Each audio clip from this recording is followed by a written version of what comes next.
Hello दोस्तों, स्वागत है हमारे यूट्यूब चैनल में। मैं सुमन कुमार। तो आज हम लोग बात करेंगे 10वीं के बारे में। जैसा कि जानते हैं कि इसका एग्ज़ाम बहुत जल्द ही आने वाला है। उम्मीद करते हैं कि आप लोगों की तैयारी भी काफ़ी अच्छी होगी। तो आप लोगों की तैयारी को और मजबूती देने के लिए साइंस का 80 प्रश्न आप लोगों के लिए लेकर आया हूँ। इससे आपको पता चल जाएगा कि हमारी तैयारी कैसी है। साथ ही आप इसे एक टेस्ट के तौर पर भी अप्लाई कर सकते हैं। आप इससे देख सकते हैं कि हमारा कितना सही हुआ, कितना गलत हुआ। तो चलिए वीडियो में आगे बढ़ते हैं। साथ ही आप अगर हमारे चैनल पर नए हैं तो चैनल को सब्सक्राइब करें और इसी तरह के वीडियो पाने के लिए चाहे आप मैट्रिक में हो, इंटर में हो या ग्रेजुएशन में हो, आपको हमारे चैनल पे सभी वीडियो मिल जाएंगे, जिससे आपकी तैयारी काफ़ी हो जाएगी। तो चलिए वीडियो में आगे बढ़ते हैं, जिसमें पहला नंबर प्रश्न है, एक अवतल दर्पण की वक्रता त्रिज्या 40 सेमी है, इसकी फोकस दूरी कितनी होगी। देखिए, आपको हमारे चैनल पे सब कुछ एक्सप्लेन करके समझाया जाएगा, तो थोड़ा सा वीडियो लंबा हो जाएगा, उसके लिए कोई दिक्कत नहीं होगी। देखिए, एक अवतल दर्पण की वक्रता त्रिज्या 40 है। वक्रता त्रिज्या और फोकस दूरी के बीच का संबंध होता है F बराबर R/2। आप इसी फॉर्मूले पे वक्रता त्रिज्या और फोकस दूरी से संबंधित सभी प्रकार के प्रश्न बना सकते हैं, जिसमें कहा गया है कि एक अवतल दर्पण की वक्रता त्रिज्या 40 सेमी है, तो उसकी फोकस दूरी कितनी होगी। सिंपल है, जिसका फॉर्मूला होता है F बराबर R/2। तो R के जगह 20 आ जाएगा, तो 40 आ जाएगा, तो 40/2 इसका मतलब 20 होगा हमारा आंसर। 20 सेमी होगा, तो इसका आंसर क्या होगा, ऑप्शन ए 20 सेमी। आप लोग समझ गए होंगे। इसी तरह के प्रश्न आपको चेंज करके आएंगे। फोकस दूरी आपको कभी दे दिया जाएगा, बोलेगा वक्रता त्रिज्या निकालने के लिए, कभी त्रिज्या दे दिया जाएगा और बोलेगा फोकस दूरी निकालने के लिए। आपको फॉर्मूला सेम यही अपनाना है। आगे बढ़ते, दूसरा नंबर है, वायु में प्रकाश की चाल निर्वात की अपेक्षा ज़्यादा होती है या समान होती है या कम होती है। इसका आंसर ऑप्शन सी कम होती है। अगर इससे रिलेटिव आपको पूछा जाएगा कि प्रकाश की चाल सबसे अधिक किस में होती है, तो निर्वात में होती है। ये कितनी बार पूछा गया है कि प्रकाश की चाल सबसे अधिक किस में होती है, तो निर्वात में होती है। इसके अलावा आपसे एक प्रश्न ये भी पूछा जाएगा कि वायु में प्रकाश की चाल कितनी होती है, निर्वात में प्रकाश की चाल कितनी होती है। तो इसका होगा 3.6 × 10⁸ मीटर पर सेकेंड। कि आपको याद रखना, ये भी कितनी बार पूछा गया कि निर्वात में प्रकाश की चाल कितनी होती है, 3.6 × 10⁸ मीटर पर सेकेंड।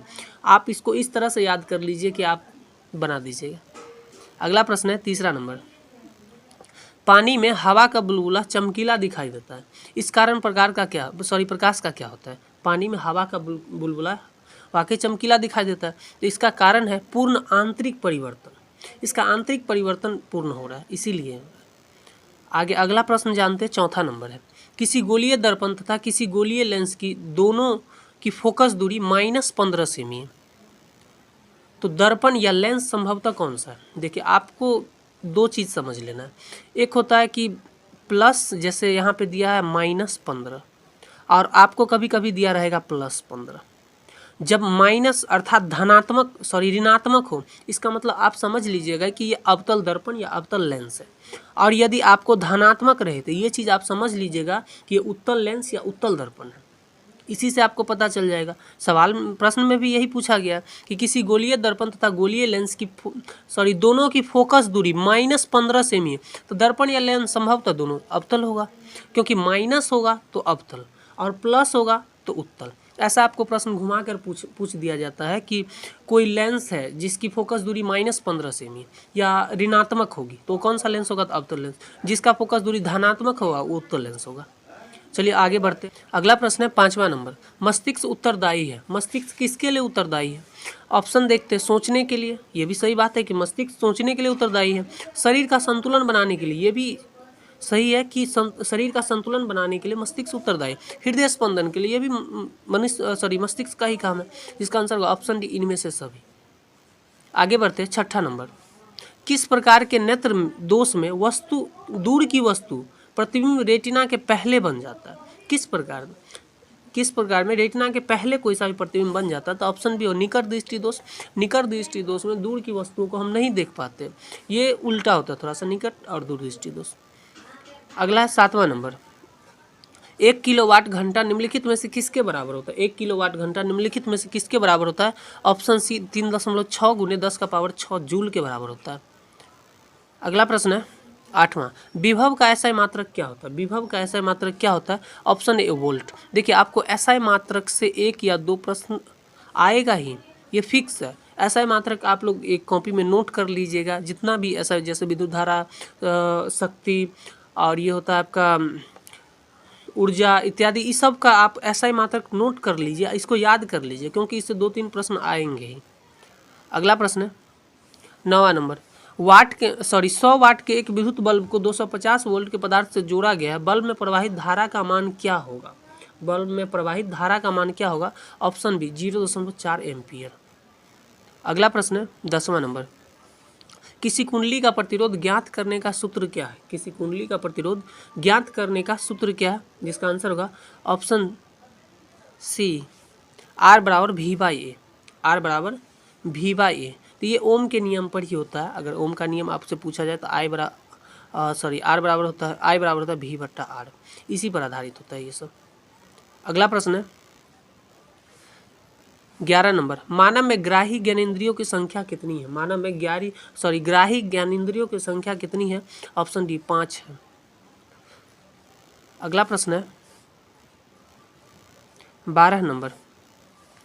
चुंबकीय फ्लक्स का मात्रक क्या? चुंबकीय फ्लक्स का मात्रक क्या? Option C weber. चुंबकीय फ्लक्स का मात्रक वेबर है। अगला प्रश्न है 13 नंबर। अगला प्रश्न है 13 नंबर। घरेलू विद्युत आपूर्ति करने वाले एसी करंट की आवृत्ति कितनी होती है? घरेलू की आवश्यकता को पूर्ति करने के लिए, जिसका आंसर का ऑप्शन बी 50 हर्ट्ज होती है। 14 नंबर है। इनमें से कौन जैव मात्रा ऊर्जा का स्रोत का उदाहरण नहीं है? इनमें से कौन जैव मात्रा ऊर्जा स्रोत का उदाहरण नहीं है? इनमें से कौन सा? जिसका आंसर होगा ऑप्शन डी नाभिकीय ऊर्जा। जैव ऊर्जा का उदाहरण नहीं है। अगला प्रश्न है 15 नंबर। पित्तरस कहाँ से स्रावित होता है? पित्तरस कहाँ से स्रावित होता है? पित्तरस कहाँ से स्रावित होगा? ऑप्शन बी यकृत से स्रावित होता है। आपसे ये पूछा जाएगा कि पित्तरस स्टोर कहाँ होता है, तो ये पित्ताशय में स्टोर होता है। और कहाँ से स्रावित अर्थात कहाँ से निकलता है? तो यकृत। पित्तरस यकृत द्वारा ही बनाया जाता है, लेकिन स्टोर होता है पित्ताशय में। अगला प्रश्न है 16 नंबर। विद्युत चुंबक बनाने के लिए प्राय किस पदार्थ का उपयोग होता है? तो इसका आंसर होगा ऑप्शन सी नरम लोहा। नरम लोहा का प्रयोग किया जाता है विद्युत चुंबक बनाने के लिए। ये पूछा गया, आप इसको याद रखिएगा। 17 नंबर है 100 वाट 250 वोल्ट के विद्युत बल्ब के तंतु का प्रतिरोध क्या होगा? आंसर होगा ऑप्शन बी 484 ओम होगा। प्रतिरोध को हमेशा ओम में माना जाता है। आपसे पूछा जाएगा प्रतिरोध का ऐसा मात्रक क्या होता है, तो ओम मीटर होगा। अगला प्रश्न है 18 नंबर। प्रकाश के किस वर्ण अर्थात किस रंग के लिए तरंगदैर्घ्य अधिकतम होगा? तो तरंगदैर्घ्य अधिकतम हमेशा होता है लाल का। आपसे सब्जेक्टिव में कभी कभी पूछा जाता है कि रेलगाड़ी का सिग्नल लाल क्यों होता है? क्योंकि उसका तरंगदैर्घ्य ज़्यादा होता है, इसीलिए। अगला प्रश्न 19 नंबर। प्रकाश की किरणें गमन करती है। प्रकाश की किरणें गमन करती है हमेशा सीधी रेखा में। प्रकाश की किरणें हमेशा सीधी रेखा में ही गमन करती है। अगला प्रश्न है 20 नंबर। KClO3 को गर्म करने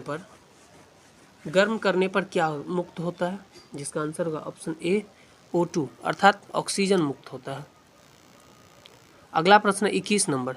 फेरस सल्फेट से लोहा को निम्नांकित में से कौन सी धातु विस्थापित करेगी? फेरस सल्फेट से लोहा को निम्नांकित में से कौन सी धातु विस्थापित करेगी? जिसका आंसर होगा ऑप्शन सी Zn जिंक विस्थापित करेगी।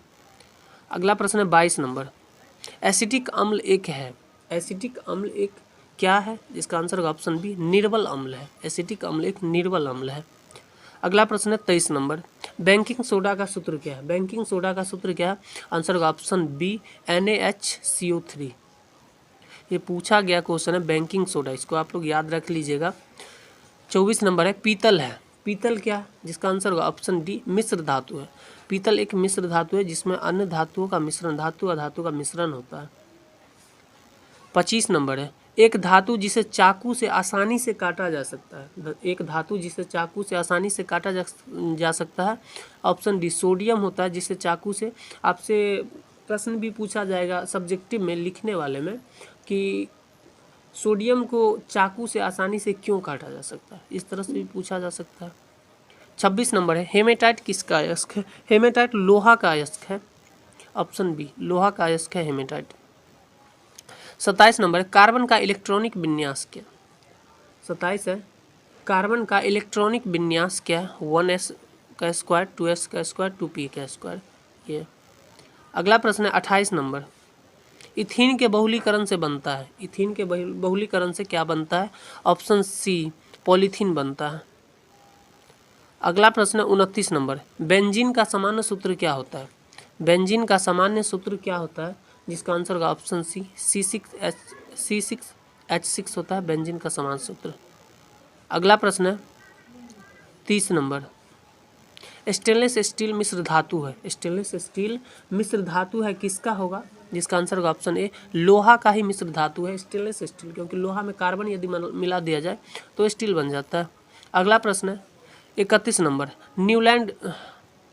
न्यूलैंड ने अष्टक नियम कब दिया था? न्यूलैंड ने अष्टक नियम कब दिया था? आंसर होगा ऑप्शन ए 1893 में दिया था। अगला प्रश्न है 32 नंबर। पीएच का मान 7 हो तो विलयन कैसा होगा? देखिए पीएच का मान यदि 7 हो तो उदासीन होगा, लेकिन यदि 7 से कम हो तो अम्लीय होगा, 7 से ज़्यादा हो तो क्षारीय होगा। अगला प्रश्न है 33 नंबर। आवर्त सारणी के प्रथम वर्ग के सदस्य को क्या होता है? आवर्त सारणी के प्रथम वर्ग के सदस्य क्षारीय होता है, ऑप्शन बी। अगला प्रश्न है 34 नंबर। ग्लूकोज का आणविक सूत्र क्या है? ग्लूकोज का आणविक सूत्र क्या है? आंसर होगा ऑप्शन ए C6H12O6। ग्लूकोज और चीनी इसमें से पूछा जाता है अक्सर कि ग्लूकोज या चीनी का आणविक सूत्र क्या होता है। 35 नंबर है। अब तक कितने तत्वों का पता लग चुका है? अब तक कितने तत्वों का पता लग चुका है? आंसर होगा ऑप्शन बी 114 तत्वों का। आगे बढ़ते हैं 36 नंबर है। प्रकृति में ऑक्सीजन का संतुलन कैसे बना रहता है? प्रकृति में ऑक्सीजन का संतुलन प्रकाश संश्लेषण के माध्यम से ही बना रहता है, क्योंकि पेड़ पौधे हमारे द्वारा छोड़े गए कार्बन डाइऑक्साइड को वो ऑक्सीजन के रूप में बदल देता है, इसीलिए। और पेड़ पौधे में प्रकाश संश्लेषण होता है, इसलिए प्रकाश संश्लेषण के माध्यम से ही ऑक्सीजन और कार्बन डाइऑक्साइड का संतुलन बनता है। 37 नंबर। हाइड्रा में क्या नहीं पाया जाता? हाइड्रा में क्या नहीं पाया जाता? ऑप्शन ए मस्तिष्क नहीं पाया जाता हाइड्रा में। 38 नंबर है। मानव हृदय कितने कोष्ठ में बने होते हैं? तो मानव हृदय 4 कोष्ठ में बने होते हैं, अलिंद और नीले, जिसमें अलिंद 2 और नीले 2, तो टोटल हो गया 4। बायां अलिंद, दायां अलिंद, बायां नीले, दायां नीले। ये ओजोन परत पाया जाता है। ओजोन परत कहाँ पाया जाता है? ऑप्शन बी वायुमंडल के ऊपरी सतह में ओजोन परत पाया जाता है। अगला प्रश्न है 40 नंबर। रक्त में आयरन की कमी से कौन सा रोग होता है? रक्त में आयरन की कमी से कौन सा रोग होता है? Option D anaemia.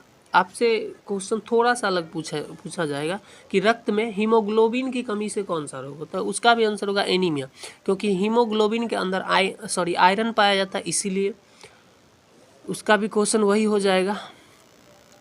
अगला प्रश्न है 41 नंबर। ऑक्सीजन है, ऑक्सीजन है। ऑक्सीजन क्या है? आंसर होगा ऑप्शन सी हार्मोन। ये पादप हार्मोन है ऑक्सीजन, जो कि पेड़ पौधे में पाया जाता है। अगला प्रश्न है 42 number. The origin of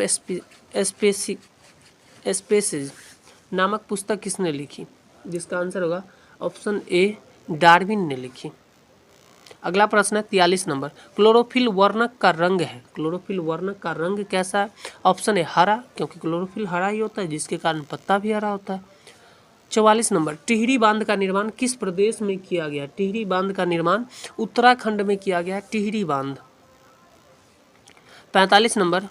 CFC का पूरा नाम बताए। CFC का पूरा नाम बताए। आंसर होगा ऑप्शन सी क्लोरोफ्लोरोकार्बन। आपसे एक और क्वेश्चन पूछा जाएगा कि ओजोन के परत के क्षरण में या ओजोन के परत को नुकसान पहुंचाने में किस गैस का पूरा हाथ रहता है, ये भी बोल सकते हैं, तो क्लोरोफ्लोरोकार्बन अर्थात CFC ओजोन के परत को बहुत जल्दी से काटता है। अगला प्रश्न है 46 नंबर। एक वयस्क मनुष्य के कितने दांत होते हैं? एक वयस्क मनुष्य के कितने दांत होते हैं? आंसर होगा ऑप्शन सी 32 दांत होते हैं। अगला प्रश्न है 47 नंबर। सही आहार श्रृंखला बनाएं। तो इसमें आप खुद भी थोड़ा सा दिमाग लगा लेंगे, बन जाएगा, कोई दिक्कत नहीं होगा। आहार श्रृंखला सही बनाना है, जिसका आंसर हालांकि हम बोल देते हैं, इसका आंसर डी होगा, घास, हिरन, शेर। आप आहार श्रृंखला इस तरह से बना सकते हैं, जैसे घास, घास को कौन खाता है? हिरन, हिरन को कौन खाता है? शेर। आप अगर इस समय बनाइएगा तो ये नहीं मिलेगा। चिड़िया, चिड़िया को सांप नहीं, फिर सांप को घास नहीं, मतलब मान लीजिए चिड़िया को सांप खा रहा है तो घास नहीं खा रहा है। मछली गाय नहीं खाती, इसका कोई मेल ही नहीं, इसका भी कोई मेल। बकरी घास तो खाती है, लेकिन घास हिरन खाती है, लेकिन इसका मतलब बकरी को घास नहीं खाएगी ना, घास पहले रहता है, थोड़ा सा अलग रहता है, तो ये भी गलत हो जाए। कुल मिलाकर हमारा आंसर डी ही सही होगा। 48 नंबर, ओजोन परत के अवक्षयन के लिए मुख्य रूप से कौन जिम्मेदार है? ओजोन परत, अभी कुछ देर पहले मैंने बताया था कि ओजोन परत के क्षरण में कौन सा मतलब कि जिम्मेदार है, जिसका आंसर होगा ऑप्शन CFC, क्लोरोफ्लोरोकार्बन, जो कि बहुत तेजी से ओजोन के परत को काट देता है। 49 नंबर, वह पदार्थ जो जल में घुलकर हाइड्रोजन आयन देता है, H+ देता है, वो क्या होता है? हाइड्रोजन आयन देता है। आंसर होगा ऑप्शन बी, अम्ल। हाइड्रोजन आयन देता है जल में घुलकर, वो अम्ल होता है। 50 में, प्लास्टर ऑफ पेरिस का आणविक सूत्र या रासायनिक सूत्र, ये क्वेश्चन बार बार पूछा जाता है कि प्लास्टर ऑफ पेरिस का रासायनिक सूत्र क्या होगा, तो इसको आप लोग अच्छे से याद कर लेंगे, या आपको याद होगा तो अच्छी बात है, नहीं याद होगा तो अभी याद कर लीजिए। हालांकि आप लोग इसमें टेस्ट के तौर पर ही इसको इस्तेमाल करिए कि आपका कितना सही होता है, कितना गलत होता है। इसका आंसर वैसे होगा प्लास्टर ऑफ पेरिस का CaSO4 1/2H2O। अगला प्रश्न है 51 नंबर, जिप्सम का अणुसूत्र क्या? जिप्सम का भी पूछा जाता है, जिप्सम का अणुसूत्र क्या? आंसर होगा ऑप्शन बी, CaSO4 × 2H2O। 2-3 बार इसको पढ़ लीजिएगा, याद ही हो जाएगा। अगर नहीं याद है तो आप लोगों के लिए एग्जाम कोई बड़ी बात नहीं। निम्नलिखित में से धातु है, निम्नलिखित में से धातु कौन सी है? आंसर होगा ऑप्शन सी, कॉपर। कॉपर एक धातु है। अगला प्रश्न है 53 नंबर, लोहे की परमाणु संख्या क्या? लोहे की परमाणु संख्या क्या? ऑप्शन बी 26, लोहे की परमाणु संख्या 26 है, लोहे की परमाणु संख्या 26 है, याद कर लेंगे आप लोग। 54 नंबर है, लोहा से जिंक लेपित करने की क्रिया को क्या कहते हैं? लोहा पर यदि हम जिंक लेप कर देते हैं तो उसे हम गैल्वेनीकरण कहते हैं, जिससे बीज भी नहीं लगता। 55 नंबर, ब्रोमीन अधातु की अवस्था होती है। ब्रोमीन जो है एक अधातु है, इसकी अवस्था किस टाइप की होती है? आंसर होगा ऑप्शन सी, द्रव अवस्था में होती है। 56 नंबर, निम्नलिखित में से कौन सा उपधातु है? उपधातु कौन सा है निम्नलिखित में से? आंसर होगा ऑप्शन बी, Cu। अगला प्रश्न है उपधातु, सॉरी 56 का है, निम्नलिखित में से कौन सा उपधातु है? इसका आंसर होगा Sb। अगला प्रश्न है 57, शुद्ध सोना कितने कैरेट का होता है? शुद्ध सोना कितने कैरेट का होता है? जिसका आंसर होगा ऑप्शन बी, 24 कैरेट का होता है शुद्ध सोना। अगला प्रश्न है, स्टेनलेस स्टील मिश्र धातु है, किस किस का मिश्र धातु है? क्योंकि मिश्र धातु तो एक से ज़्यादा धातु लगाया गया होगा, लेकिन किस किस का मिश्रण है? आंसर होगा ऑप्शन ए, Fe, लोहा, Ni, निकेल एवं क्रोमियम, Cr, तीनों का मिश्र धातु है स्टेनलेस स्टील। धातुएं अम्ल के साथ अभिक्रिया करके क्या बनाती है? धातुएं अम्ल के साथ अभिक्रिया करके क्या बनाती है? ऑप्शन ए, लवण प्लस हाइड्रोजन बनाती है। 60 नंबर है, तांबा का सबसे मुख्य अयस्क निम्नलिखित में से कौन सा? तांबा का सबसे मुख्य अयस्क निम्नलिखित में से कौन सा है? ऑप्शन बी, कॉपर पायराइट तांबा का मुख्य अयस्क है, कॉपर पायराइट। अगला प्रश्न है 61 नंबर, पुतली के साइज को कौन नियंत्रित करता है? पुतली के साइज को कौन नियंत्रित करता है? ऑप्शन सी, परितारिका पुतली के साइज को नियंत्रित करता है। अगला प्रश्न है 62 नंबर, निकट दृष्टि में अभिनेत्र लेंस की फोकस दूरी क्या होती है? निकट दृष्टि दोष में अभिनेत्र लेंस की फोकस दूरी घट जाती है, ऑप्शन बी, घट जाती है इसकी। 63 नंबर होगा, नेत्र के किस भाग पर किसी वस्तु का प्रतिबिंब बनता है? आंसर होगा ऑप्शन डी, रेटिना। कभी कभी आपको ऑप्शन में रेटिना नहीं देकर दृष्टि पटल दे दिया जाएगा, तो आप इसको ध्यान में रखिएगा कि रेटिना इंग्लिश नेम है, इसका हिंदी नाम होता है दृष्टि पटल। ये याद रखना आप लोगों का काम है। अगला प्रश्न है 64 नंबर, यदि पृथ्वी पर वायुमंडल नहीं होता तो आकाश का रंग कैसा प्रतीत होता? यदि पृथ्वी पर वायुमंडल नहीं होता तो कैसा दिखता हमें आकाश का रंग? आंसर होगा ऑप्शन सी, आकाश काला प्रतीत होता। क्योंकि आकाश का रंग वैसे होता काला ही है, लेकिन हम लोगों के पास पृथ्वी पे वायुमंडल है, जिस कारण प्रकाश का अपवर्तन होता है, या हम कह सकते हैं वायुमंडलीय अपवर्तन होता है, उसी के कारण हमें प्रकाश का रंग नीला दिखाई देता है। लेकिन यदि वायुमंडल नहीं होता तो हमें काला दिखाई देता है। 65 नंबर है, एक सामान्य नेत्र के लिए दूर बिंदु है। देखिए आप यहाँ पर कंफ्यूज हो जाएंगे। एक सामान्य नेत्र के लिए दूर बिंदु पूछा गया तो दूर बिंदु होगा अनंत, लेकिन आपसे पूछा जाएगा एक स्वस्थ यानी सामान्य नेत्र के लिए निकट बिंदु क्या, तो आप 25 सेमी ही दे सकते हैं। यहाँ पे कंफ्यूज मत होइएगा, क्योंकि यहाँ पे पूछा गया दूर बिंदु, तो दूर बिंदु हमारा अनंत होता है, लेकिन नज़दीक वाली बिंदु 25 सेमी होती है। आगे बढ़ते हैं। 66 नंबर, विद्युत आवेश का एसआई मात्रक। बोले थे आप एसआई मात्रक को नोट करके लिख लीजिएगा, क्योंकि एसआई मात्रक से प्रश्न पूछा जाता है। तो विद्युत आवेश का एसआई मात्रक कूलम होता है। आगे बढ़ते हैं।